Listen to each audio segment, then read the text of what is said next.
सरकार लाई है विद्यार्थियों के लिए डिजिटल लाइब्रेरी। बच्चों के उज्जवल भविष्य के लिए बिहार सरकार है सदा अग्रसर और तैयार। कक्षा 1 से कक्षा 12 तक की सभी पाठ्य पुस्तक पूरक सामग्री एवं वीडियो अब शिक्षा विभाग बिहार सरकार द्वारा विकसित पोर्टल पर है उपलब्ध। अध्ययन सामग्री देखने के लिए BEPCLOTS.bihar.gov.in पर विजिट करें अथवा एंड्रॉइड मोबाइल पर गूगल प्ले स्टोर से E-LOTS ऐप डाउनलोड करें।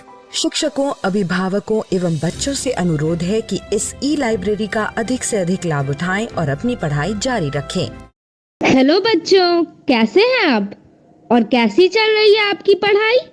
ये तो बहुत अच्छी बात है कि हम लोग प्रतिदिन सुबह 9 बजे से 10 बजे अपनी कॉपी और कलम के साथ मेरा दूरदर्शन मेरा विद्यालय कार्यक्रम देखने के लिए तैयार रहते हैं, जहां क्लास 6 से 8 की पढ़ाई होती है और साथ साथ कुछ अन्य रोचक जानकारियां भी हमें मिलती हैं।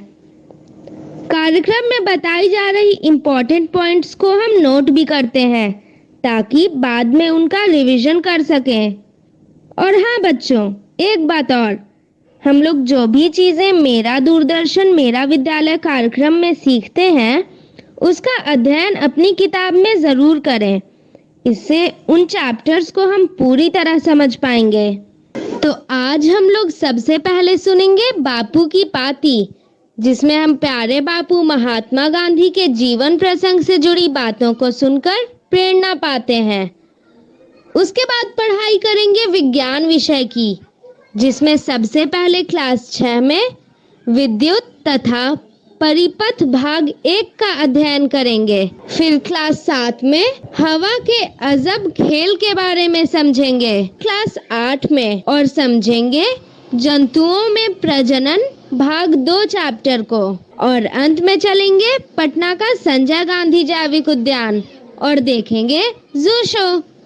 तो चलिए शुरू करते हैं आज की विज्ञान की क्लास मेरा दूरदर्शन मेरा विद्यालय के साथ।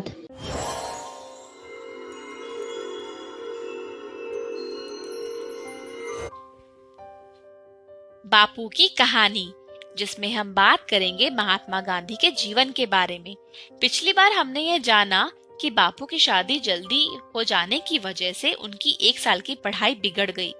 बाद में उन्होंने खूब मेहनत करी, पढ़ाई में उनका मन लगने लगा, लेकिन व्यायाम करने से वो बचते थे। व्यायाम ना करने का नुकसान मोहन को उतना नहीं हुआ, पर एक दूसरी कमी की कीमत उन्होंने जीवन भर चुकाई और वो थी बिगड़ी हुई लिखावट। उन्हें यह गलतफहमी हो गई थी कि साफ सुथरी लिखाई का शिक्षा से कोई लेना देना नहीं है। बड़े होने के बाद गांधी जी ने अपनी खराब लिखावट सुधारने की कई बार कोशिश करी, लेकिन बचपन की बिगड़ी आदत फिर ठीक नहीं हुई। उनका लिखा हुआ पढ़ना मुश्किल होता था। जब दूसरों के मोती के दानों जैसे साफ और सुंदर अक्षर दिखते, तब गांधी जी को पछतावा होता। वो कहते थे, खराब अक्षर अधूरी शिक्षा की निशानी मानी जानी चाहिए। हर एक नवयुवक और नवयुवती मेरे उदाहरण से सबक ले और समझे कि अच्छे अक्षर विद्या का आवश्यक अंग है। लड़कपन के 2 ही करीबी दोस्त मोहन को बात तक याद रहे। पहले ने उनका साथ इसलिए छोड़ दिया क्योंकि उनकी दोस्ती दूसरे से हो गई थी। ये दूसरा लड़का मोहन के मंझले भाई करसन दास का दोस्त था। दोनों की ही पढ़ाई में रुचि नहीं थी। दोनों बार बार फेल होकर मोहन की कक्षा में ही आ चुके थे। यह दोस्त दूर तक तेजी से दौड़ सकता था, ऊंचा कूद सकता था, लंबा भी कूद सकता था, दीवार चढ़ने में माहिर, खेल कूद में प्रवीण और सजा या पिटाई सहज ही सह लेता था। मोहन का स्वभाव एकदम उल्टा, डरपोक, शरीर से दुर्बल, ना दौड़ते बनता ना कूदते बनता, कोई डांट दे तो रो पड़ते, पिटाई सहना तो दूर की बात। दोस्त यह सब जानता था। जो कमियां हमें अपने आप में दिखती हैं, उन्हीं गुणों को हम दूसरों में खोजते हैं। मोहन अपने दोस्त से बहुत प्रभावित थे। दोनों ने स्टूडियो में जाकर के साथ में फोटो भी खिंचवाई थी। माँ, बड़े भाई और कस्तूरबाई ने मोहन को समझाने की खूब कोशिश की। वो कहते थे कि तुम खराब संगत में पड़ गए हो, तुम्हें अपना ध्यान देना चाहिए। मोहन ने उन्हें भरोसा दिलाया। उन्हें बात जमी नहीं, पर फिर भी उन्होंने मोहन पे विश्वास किया। वो जो चाहते थे उसे करने दिया गया। पर सच तो ये था कि मोहन अपने दोस्त के सम्मोहन में थे, जो सम्मोहन कई साल तक चला। उनका दोस्त कहता, हमारे बहुत से अध्यापक छिपकर मांस खाते हैं और शराब भी पीते हैं, राजकोट के बहुत से नामी गिरामी लोग भी, और हमारे विद्यालय के कई छात्र भी। इसीलिए तो हम लोग कमजोर हैं, क्योंकि हम मांस नहीं खाते। अंग्रेज मांस खाते हैं, इसीलिए ताकतवर है, तभी तो उन्होंने हमें गुलाम बनाया हुआ है। अपने दोस्त की ये सब बातें सुनकर मोहन को लगने लगा था कि यही समाज सुधार है। मोहन का परिवार एकदम पक्का वैष्णव शाकाहारी था, पर उनका मझला भाई करसनदास तो पहले से ही दोस्त के प्रभाव में मांस खाने लगा था। उनका दोस्त कहता, मुझे देखो, मैं मांस खाता हूँ, तुम्हारा भाई भी खाता है, हम दोनों तुमसे ज्यादा बलवान हैं, हिम्मत वाले हैं, हमें किसी का डर नहीं लगता। मोहन भी अपने दोस्त के जैसे निडर और बलवान बनना चाहते थे। देश को आजाद तो करवाना ही था, समाज सुधार भी तो करना था। सो एक दिन दोनों चुपके से नदी किनारे वीराने में चले गए।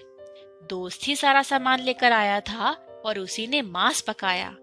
मोहन ने पहले कभी मांस देखा तक नहीं था। उसके घर में किसी को ये बात पता नहीं थी। मांस का स्वाद मोहन को चमड़े जैसा लगा। उन्हें उल्टी आने लगी तो थोड़ा सा खा के छोड़ दिया। उस रात बहुत तकलीफ हुई।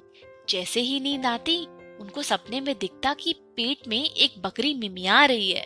वो चौंक कर उठते, फिर अपने आप को समझाते कि मांस खाना जरूरी है। दोस्त आसानी से हार मानने वाला नहीं था। वो तरह तरह के पकवानों में मांस मिला देता ताकि मोहन को भा जाए। यह सरकारी डाक बंगले में होता, जहाँ के बावर्ची को उसने पटा रखा था। ये सब साल भर तक चला। कोई 5-6 बार मोहन ने चोरी छिपे मांस खाया। खर्चा हमेशा दोस्त ही उठाता था, क्योंकि मोहन के पास तो फूटी कौड़ी भी नहीं होती थी। जब ऐसी दावत खाकर मोहन घर लौटते, तब भूखी नहीं बचती, तो वो घर में झूठ बोलते। माँ पूछती कि खाना क्यों नहीं खा रहे, तो मोहन कहते भूख नहीं है, पेट में गड़बड़ है। पर वो सोचते कि मैं ऐसे घर में कब तक धोखा देता रहूंगा। घर में झूठ बोलना उन्हें खराब लगता, इसलिए मांस खाने का अभ्यास उन्होंने टाल दिया और फिर सदा ही शाकाहारी रहे। लेकिन इस दोस्त का साथ और समय चला। कस्तूरबाई के बारे में भी इस दोस्त ने मोहन के कान भरे। वे अपनी पत्नी पर बेवजह शक करने लगे।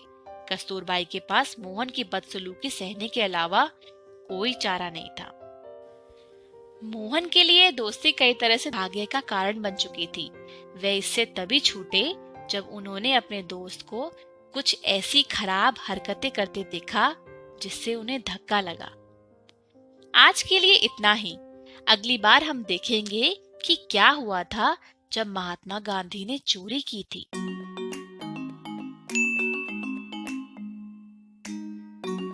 बारिश का मौसम किसे नहीं पसंद, खासकर जब घर में गर्मा गर्म पकौड़े बन रहे हों। आज सुनैना का छोटा भाई सोहन, जो सुनैना से 2 साल छोटा है, पिताजी और माँ घर पर ही थे। पिताजी उनके मनपसंद आलू प्याज के पकौड़े बना रहे थे। सुनैना के मुंह में तो पानी आ रहा था। इतने में सोहन दीदी दीदी चिल्लाता हुआ आया और सुनैना को खींचकर खिड़की के पास ले गया। दीदी देखो, आसमान में बिजली कड़क रही है। लगता है बहुत जोर से बारिश आने वाली है। इतने में घर की बिजली कट गई। अरे भाई, कोई जरा टॉर्च लेकर रसोई घर में आओ और मेरी मदद करो। पिताजी की आवाज सुनते ही सोहन और सुनैना ध्यान से रसोई घर की तरफ गए। माँ टॉर्च जलाने लगी, पर टॉर्च जली नहीं। माँ, जरा मुझे दिखाओ। सुनैना ने बाहर की रोशनी में जाकर टॉर्च को अच्छे से देखा। इसका बल्ब तो बिल्कुल ठीक लग रहा है। बैटरी खोलकर देखती हूँ। सुनैना ने जैसे ही दोनों सेल निकाले तो देखा कि उनमें से एक सही तरीके से नहीं लगा हुआ था। अरे, यह सेल तो उल्टा लगा हुआ है। अब ठीक से लगा के देखते हैं। सोहन यह सब बहुत ध्यान से देख रहा था। जैसे ही सुनैना ने सेल ठीक करके लगाए, टॉर्च चल गई। अरे वाह बेटा, तुमने तो इसे चालू कर दिया। हाँ पिताजी, इसके सेल गलत दिशा में लगे थे, मैंने उन्हें ठीक से लगा दिया। हमने कल ही कक्षा में ये परीक्षण किया था। अच्छा चलो, तुम अब अंदर बैठो, मैं सबके लिए गर्मा गर्म पकौड़े लेकर आता हूँ। दीदी, मुझे भी बताओ ना कि आपने टॉर्च कैसे चालू की। सोहन, टॉर्च एक ऐसा यंत्र है जिसे विद्युत सेल की मदद से चालू किया जाता है। जरा इस टॉर्च को ध्यान से देखो, इसमें क्या है? इसमें एक बहुत छोटा सा बल्ब लगा हुआ है। यह कमरे में लगे बड़े बल्ब जैसा है, लेकिन बड़ा बल्ब तो बिजली से चलता है। सही कहा सोहन, उस बल्ब में बिजली तारों के द्वारा आती है। ये तार जमीन या दीवारों के अंदर या बाहर होते हैं। इस टॉर्च में बिजली विद्युत सेल के द्वारा आती है। इसके अंदर जो विद्युत सेल है वो बिजली का उत्पादन करते हैं। हम कल विद्यालय में इसके बारे में और जानेंगे। फिर मैं घर आकर तुम्हें सब बताऊंगी। पक्का दीदी? हाँ हाँ पक्का। इतने में पिताजी गर्मा गर्म पकौड़े लेकर आते हैं और सभी खूब चाव से पकौड़े खाते हैं। अगले दिन स्कूल जाते समय सुनैना के मन में बहुत से सवाल आए। बिजली की तारों में तो करंट आता है, पर ये करंट आता कहाँ से है? घर में इतनी सारी चीजें हैं जो बिजली से चलती है, वह सब किस प्रकार चलती हैं? कक्षा में जब सीमा दीदी आईं, तो यही सब सवाल सुनैना ने उनसे पूछे। आज हम इन्हीं सब के बारे में बात करने वाले हैं सुनैना। अच्छा हुआ तुमने यह सवाल पूछे। चलो बच्चों, आज कुछ दिलचस्प करते हैं। सीमा दीदी ने सभी बच्चों के 5 समूह बनाए और हर एक समूह को एक बल्ब, कुछ बिजली के तार, प्लास्टिक रबर और एक विद्युत सेल यानी बैटरी दी।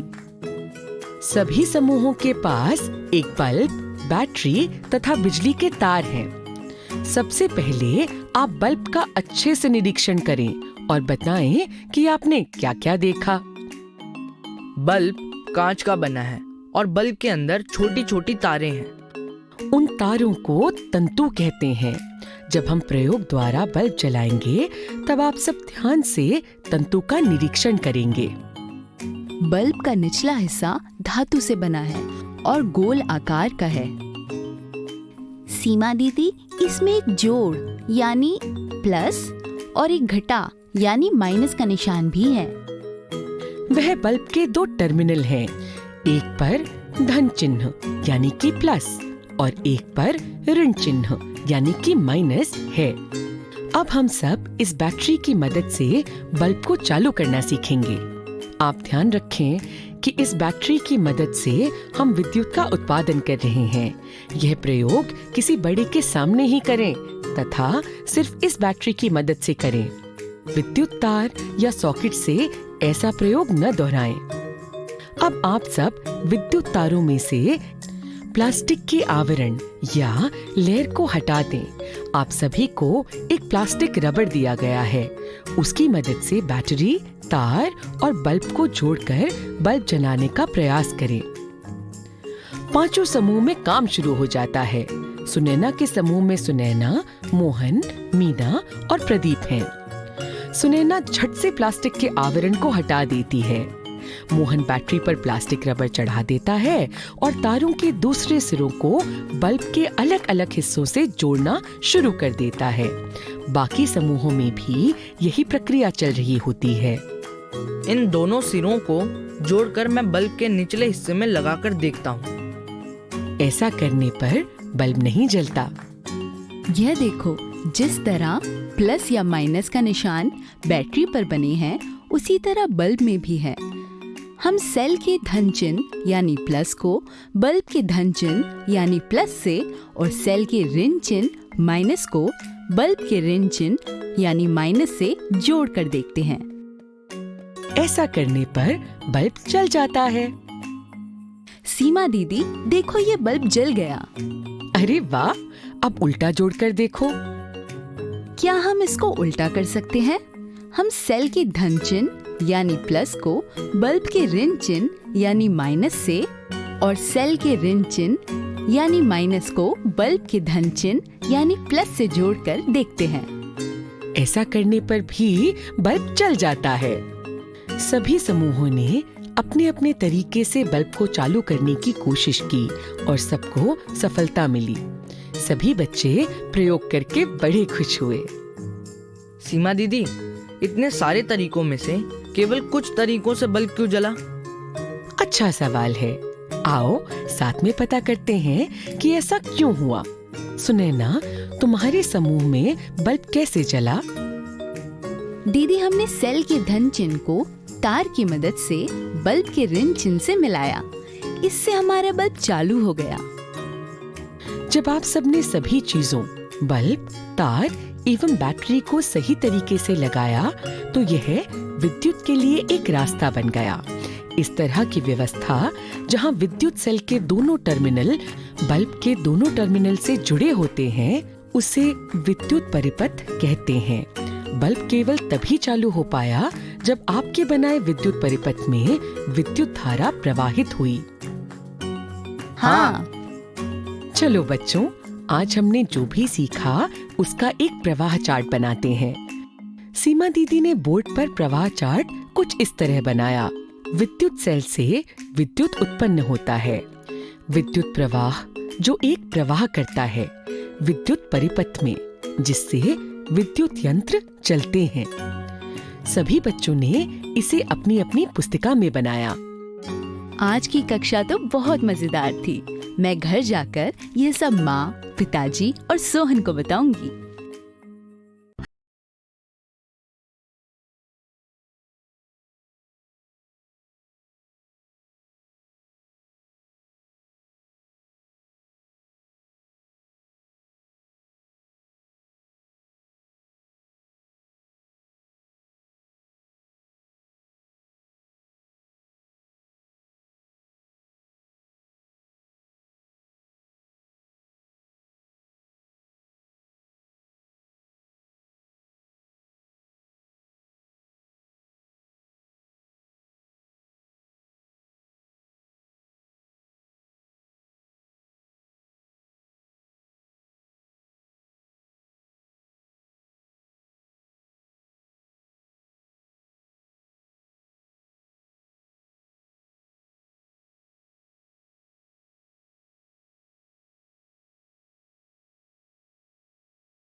क्या आपको पता है कि रमेश और उसके दोस्तों की पतंग क्यों नहीं उड़ रही? क्या आपके साथ कभी ऐसा हुआ है चलिए देखते हैं कि ये बच्चे क्या करते हैं। अरे वो देखो राजा भैया, लगता है उनके साइकिल की हवा निकल गई है। हमें उनकी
बताते तो हम तो आज पतंग उड़ा ही नहीं पाते। अब हमारे वैज्ञानिक रमेश को चैन नहीं आएगा जब तक वो हवा की सारी विशेषताएं नहीं जान लेगा। चलिए बच्चों को थोड़ा सा परेशान करते हैं। मजे में अपनी अपनी साइकिलों पर सवार होकर मेरे बारे में बातें कर रहे हैं। मैं अपनी गति बढ़ा देती हूँ। देखते हैं कि मेरी गति के बढ़ने से क्या होता है। अरे अरे, ये हवा अचानक तेज कैसे हो गई? मुझे साइकिल चलाने में परेशानी हो रही है। हाँ, ऐसा लग रहा है कि मैं आगे जाना चाहता हूँ और ये हवा अपनी तेज गति से मुझे पीछे धकेल रही है। लगता है कि हवा की दिशा का साइकिल चलाने पर भी असर होता है। श्याम, महेश, चलो ना हम प्रोफेसर सर के पास चलें। वे अजब अजब प्रयोग करते रहते हैं। वे हमें हवा की विशेषताओं के बारे में बता सकेंगे। हवा हवा ओ हवा, रमेश को बता दे अपने बारे में सारी जानकारी उसे दे दे, नहीं तो उसे नींद नहीं आएगी, हमें परेशान करेगा। उसको बता दे, अपने बारे में बता दे। कितने नटखट हैं ये बच्चे। इन सभी को मेरे बारे में जानने की जिज्ञासा भी हो रही है। देखते हैं कि प्रोफेसर इन्हें क्या बताते हैं। सुना है वे बड़े ही होशियार हैं। चलिए तब तक आप सब ये आसान सा प्रयोग करिए। एक गिलास में पानी भर लीजिए, एक चौकोर गत्ते का टुकड़ा लीजिए। अब उसको पानी के गिलास पर रख दीजिए। देखिए ऐसे हथेली से हल्के से दबाइए और अब ध्यान से गिलास को पलट दीजिए। क्या हुआ? जादू हो गया ना? गत्ता तो चिपक गया, न पानी गिरा और न गिलास। सोचिए ऐसा क्यों हुआ? चलिए मैं आपको एक संकेत देकर जाती हूँ। इसका संपर्क मेरे यानी कि हवा के दबाव से जुड़ा हुआ है। मैं आपसे इसका जवाब अगले वीडियो में पूछूंगी। फिर मिलेंगे दोस्तों।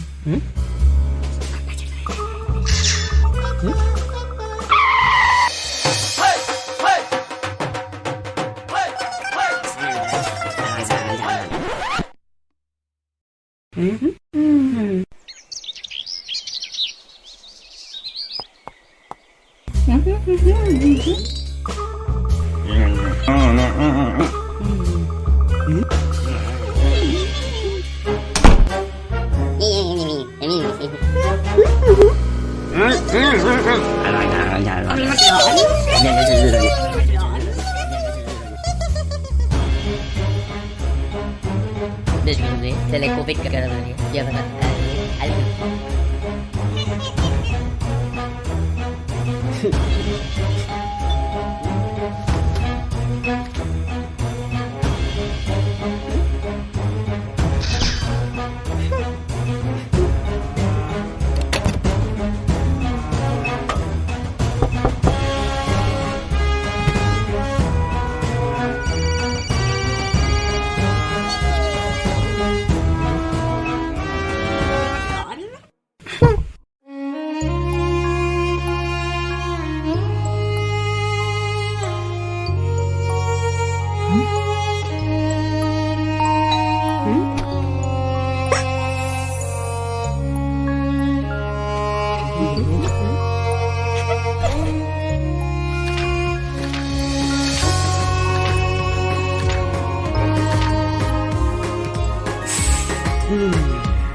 सानिया एक 13 साल की जिज्ञासु शहर की लड़की कक्षा 8 में पढ़ती है।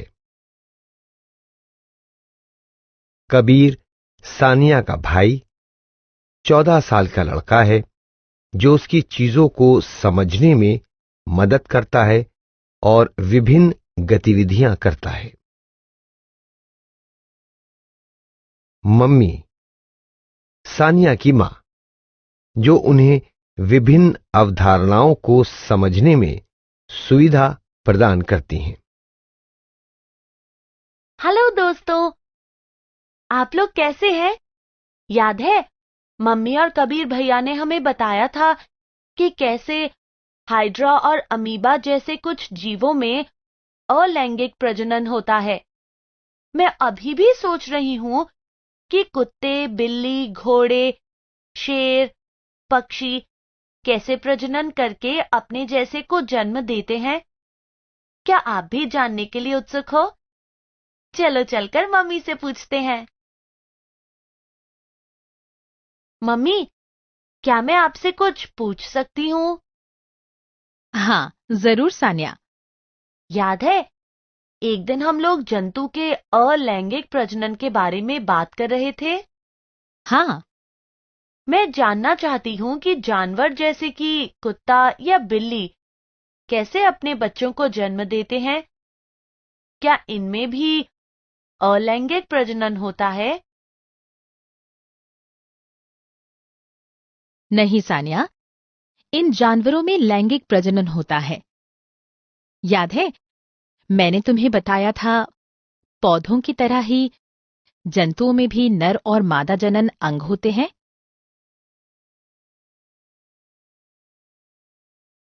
हाँ मम्मी, ये अंग लैंगिक जनन में बहुत ही महत्वपूर्ण भूमिका निभाते हैं।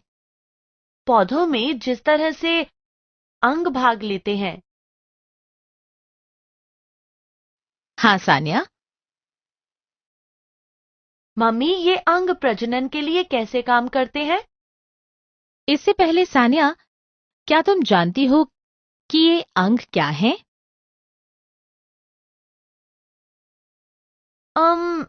मुझे नहीं पता मम्मी, क्या आप जानते हैं?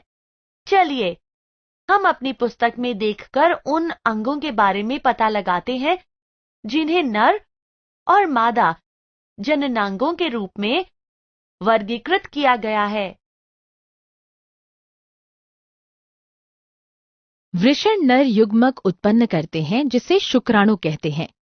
अंडाशय मादा युग्मक उत्पन्न करते हैं जिसे अंडाणु यानी अंड कोशिका कहते हैं। मम्मी, युग्मक प्रजनन कोशिकाएं होती हैं ना? हाँ सानिया।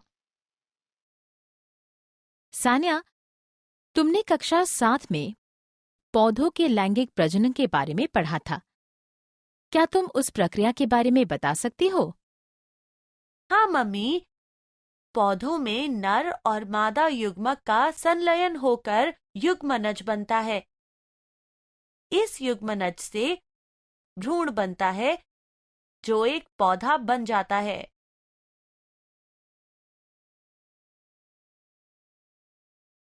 बहुत अच्छे सानिया, तुम्हें ये प्रक्रिया याद है। जंतुओं में भी निषेचन की यही प्रक्रिया होती है।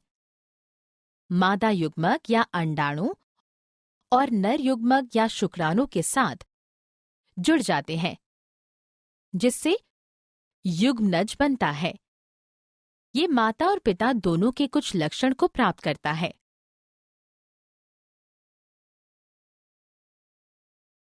ओह, इसी वजह से माता पिता और उनके बच्चों के बीच समानता देखने को मिलती है।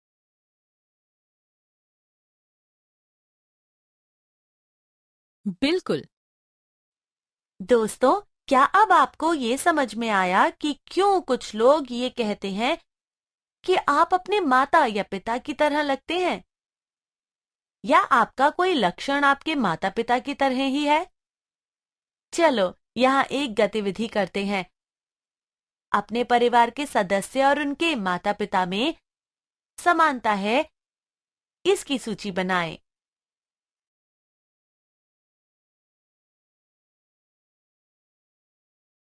मम्मी, मुझे एक चीज अभी भी समझ में नहीं आई। आपने एक बार मुझे बताया था कि जंतुओं में नर और मादा प्रजनन अंग एक ही शरीर पर नहीं होते हैं, फिर निषेचन कैसे होता है? अच्छा सवाल पूछा सानिया। देखो, कुत्ते, बिल्ली, घोड़े, मनुष्य जैसे जंतुओं में शुक्राणु मादा शरीर में जाकर अंडाणु से संलयन करके मादा शरीर के अंदर ही युग्मनज बनाते हैं।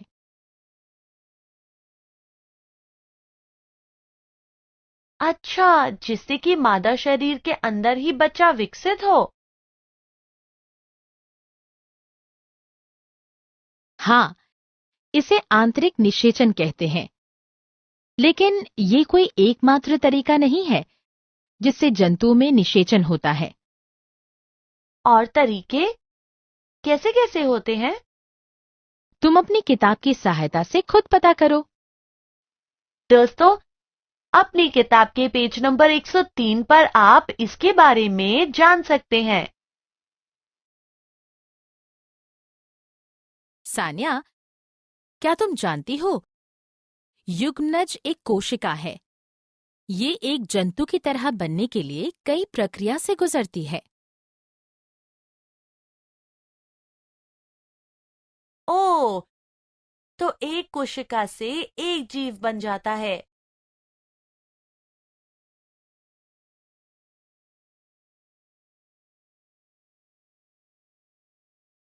हाँ, युग्मनज लगातार विभाजित होकर कोशिकाओं के गोले में बदल जाता है, जिसके बाद कोशिकाएं समूह बनाने लगती हैं और अलग अलग ऊतकों और अंगों में परिवर्तित हो जाती हैं।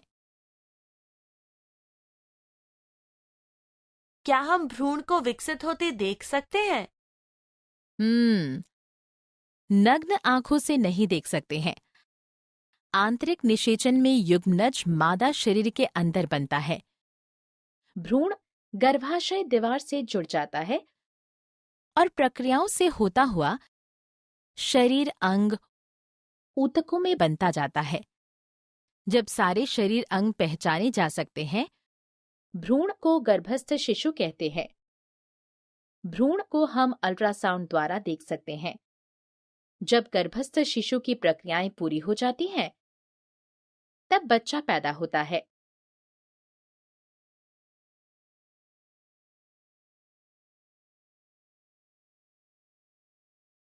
ये अल्ट्रासाउंड क्या होता है?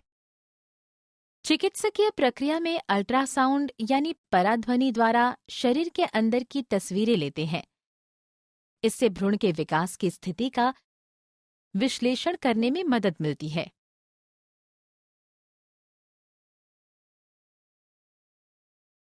बाहरी निषेचन का क्या हम उसमें भ्रूण को बनते देख सकते हैं? बाहरी निषेचन में जब भ्रूण मादा शरीर के बाहर बनता है, जैसे कि जलाशय जंतुओं में, भ्रूण अंडों के कवच के अंदर बनता है। जब भ्रूण पूरी तरह से विकसित हो जाता है, तब अंडा टूट जाता है। जैसे मगरमच्छ या कछुए के अंडे।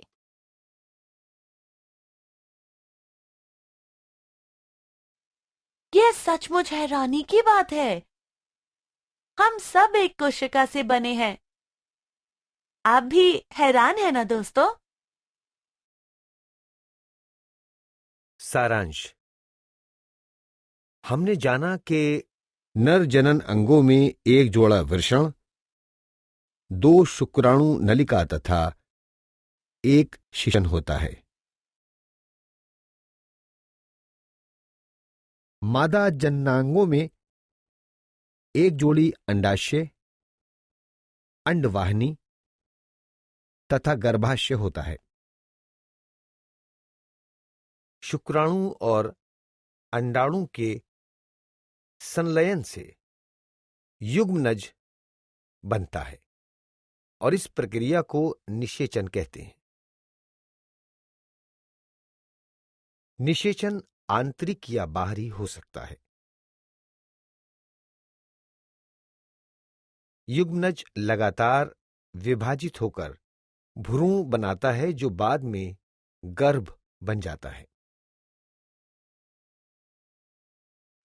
एक बार जब भ्रूण पूरी तरह से विकसित हो जाता है, तो बच्चा पैदा होता है।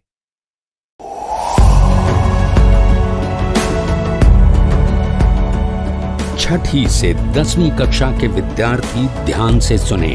खास आपके लिए हैं इंस्पायर अवार्ड्स मानक।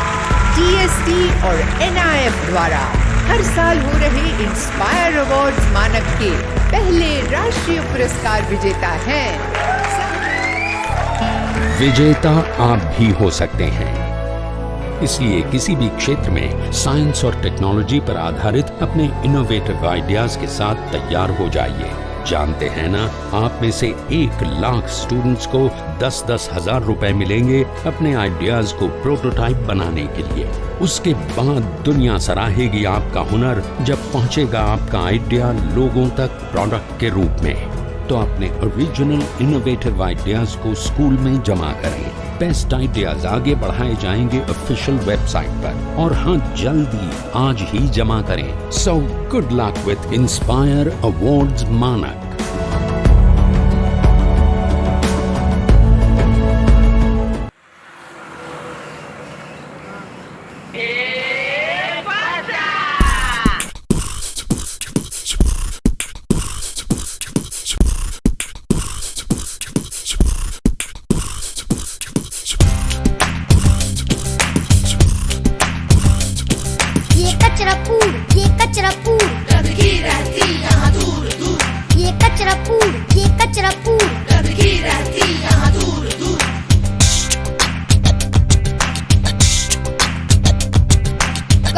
कूड़ का हाल जो देखा दिल मेरा घबरा सा गया, जगह जगह कूड़े का ढेर, आंखें देख शर्मा सा गया। कोई खुले में शौच करता है, कोई खुले में कचरा गिराता है। नहीं रोके कोई, नहीं टोके कोई, नहीं खुद से कोई शर्माता है।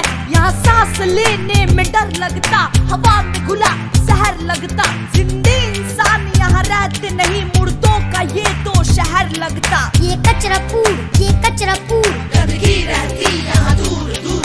ये कचरा पूर, ये कचरा पूर, गंदगी रहती यहाँ दूर दूर।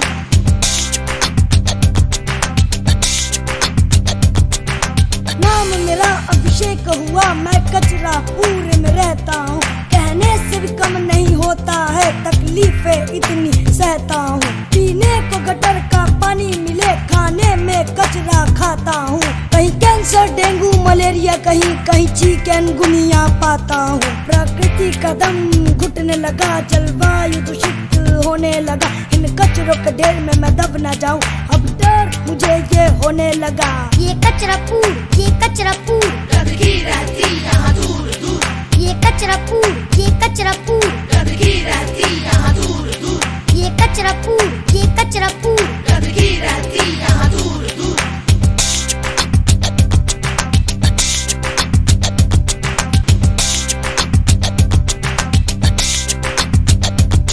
मैंने भी मन में ठान लिया, स्वच्छता है जरूरी मान लिया।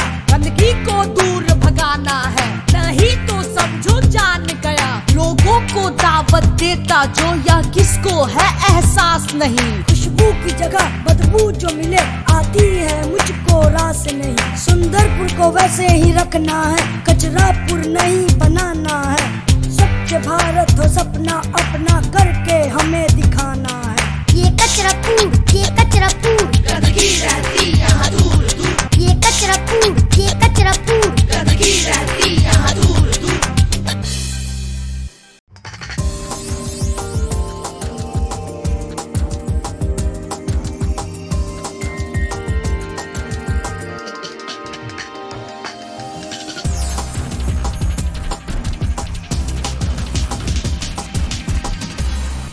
संजय गांधी जैविक उद्यान जू आउटरीच प्रोग्राम में आपका फिर से स्वागत है। आज हम काले हिरण यानी ब्लैक बक के एनक्लोजर के पास चलेंगे और जानेंगे उनसे जुड़ी कुछ रोचक बातें। काला हिरण भारतीय मृग के नाम से भी जाना जाता है। इसे अंग्रेजी में ब्लैक बक कहा जाता है, जबकि इसका वैज्ञानिक नाम एंटीलोप सर्विकार्पा है। ये पूर्णतः शाकाहारी होते हैं और घास खाना इन्हें बेहद पसंद है। इसीलिए ये ज्यादातर घास वाले मैदानों और हल्के घने जंगलों में पाए जाते हैं, जहां आसपास बड़ी नदी और तालाब हों।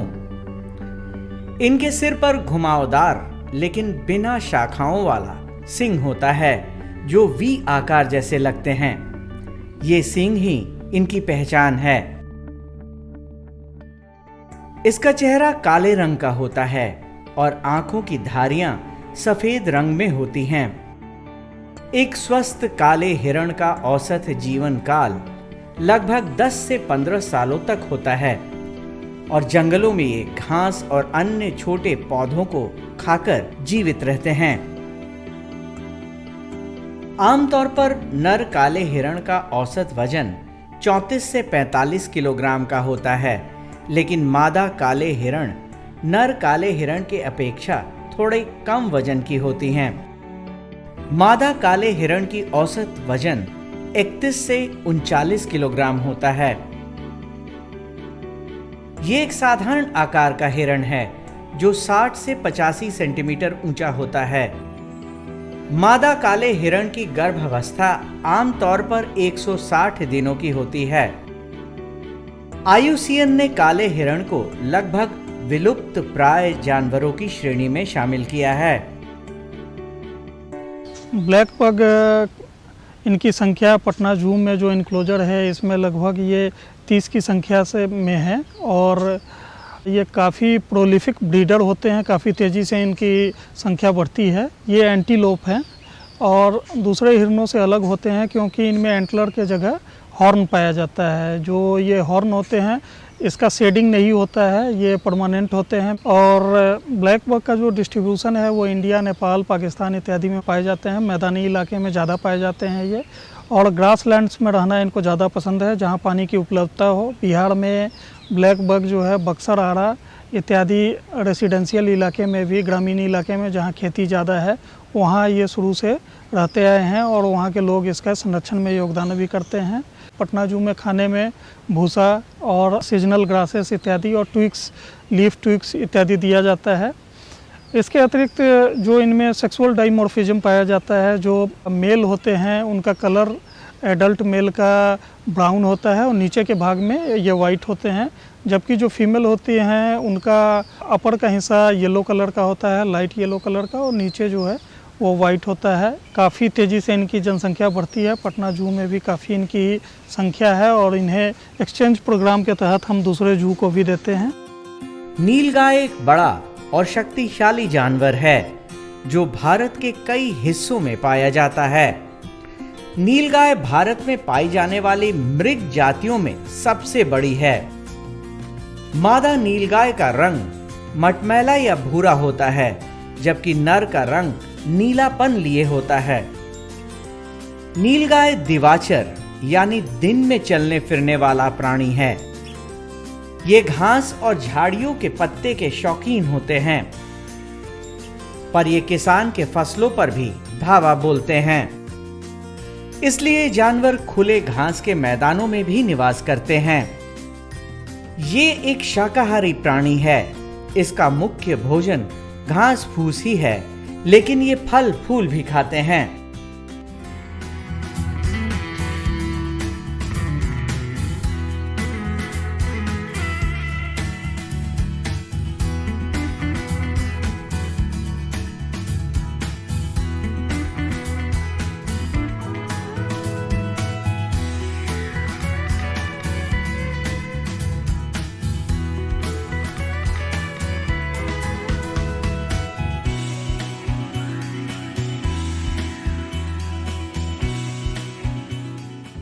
नर 4 सालों में और मादा 2 से 3 सालों में प्रजनन योग्य हो जाती है। 245 से 277 दिनों के गर्भावस्था के बाद मादा नीलगाय बच्चे को जन्म देती है। बच्चों की संख्या 1 से 2 तक हो सकती है। बच्चा जन्म के कुछ ही समय बाद अपने पैरों पर खड़ा हो जाता है। नर नीलगाय मादा से शरीर और वजन में ज्यादा होता है। नर का वजन करीब 200 से 240 किलोग्राम तक होता है, जबकि मादा का वजन 150 से 200 किलोग्राम तक होता है।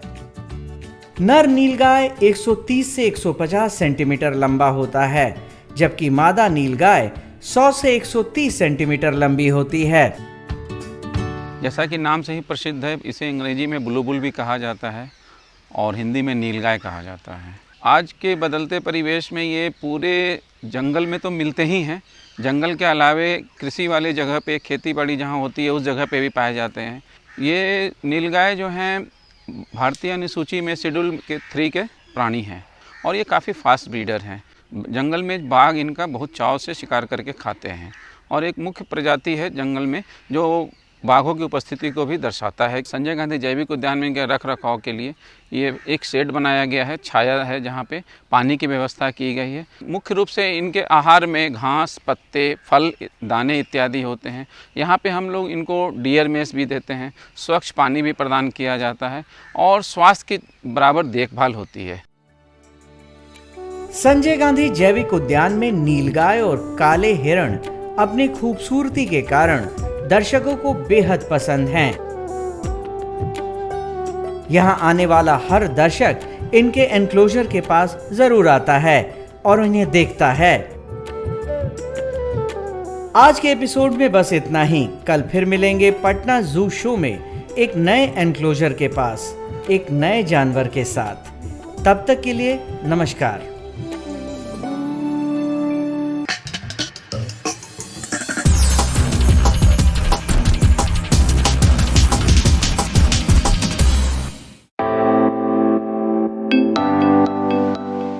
नए आइडियाज और इनोवेशन को आगे बढ़ाने का दुनिया का सबसे बड़ा मंच है इंस्पायर अवार्ड्स मानक,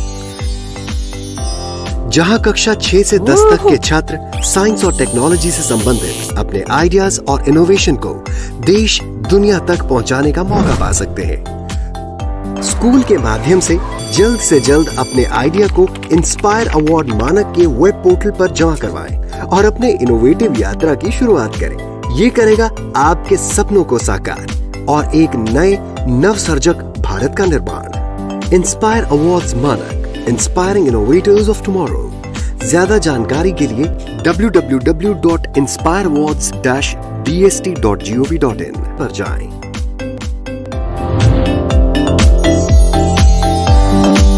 तो आशा करती हूँ बच्चों आज के एपिसोड में आपने जरूर कुछ नया सीखा होगा। मिलते हैं अगले एपिसोड में। बाय बाय बच्चों।